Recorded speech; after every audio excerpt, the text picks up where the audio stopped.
The monsters of the Midway are back. The Good News Bears, call them what you will. But Chicago has inked free agent Jared Allen to a 4-year, $32 million contract.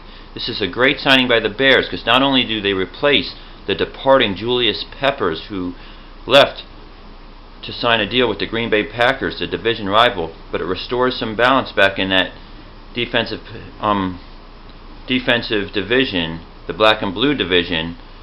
Helps maybe slow down Aaron Rodgers a little bit by putting some pressure on him when they play the Packers, and restores balance to the force. I think it's a good signing because both DeMarcus Ware of the Cowboys and Peppers, who's no longer there, neither of them had as much left in the tank as I believe Jared Allen does. If you go by last year, certainly Jared Allen had the best year of the three. He can still move and get after that quarterback and do his little lasso dance afterwards. Now, I really believe that Jared Allen learned from his former teammate Brett Favre of how to get as much money as possible with the old fake retirement trick. Is it possible he was really thinking about it? Well, why go on that big tour, interview with all these teams?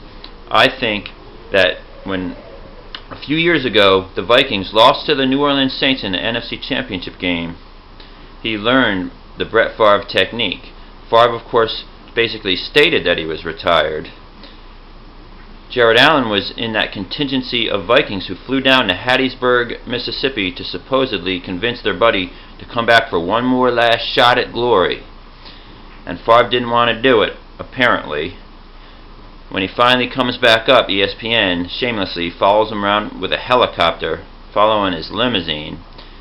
He gets in front of the microphone, that's Favre, with a dirty hat that he used to mow the lawn. They couldn't find him a Vikings hat, in the facility for the press conference.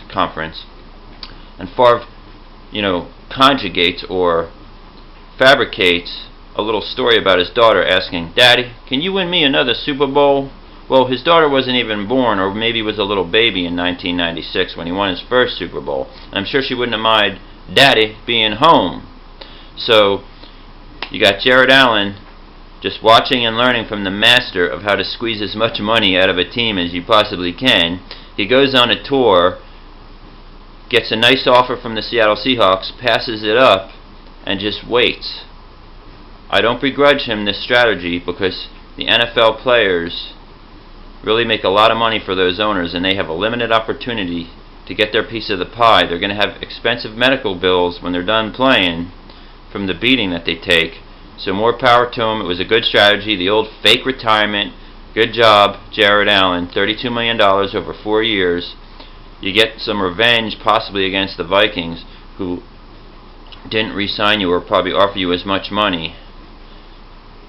But I digress. In other NFL news, the Philadelphia Eagles inform their offensive lineman, Evan Mathis, that he is indeed on the trading block. He had a great year. He's one of the Eagles' best offensive players, but it must be a salary cap consideration. He's got over $5 million due to him this year. Maybe they want to put more of their resources into defense in lieu of what they saw, versus Seattle. The fact that they didn't have a good first half in the playoff game against New Orleans.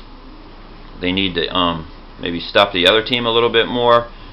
Who knows what's going on there? I still don't believe the Deshaun Jackson rumors, despite the fact that Chip Kelly didn't offer me any encouragement this morning. We'll see what happens there. So there you have it. The Philadelphia Eagles put Evan Mathis, the offensive lineman, the guard, on the trading block. And Jared Allen, the former Kansas City Chief and Minnesota Viking, signs to play for the Chicago Bears, the monsters of the Midway.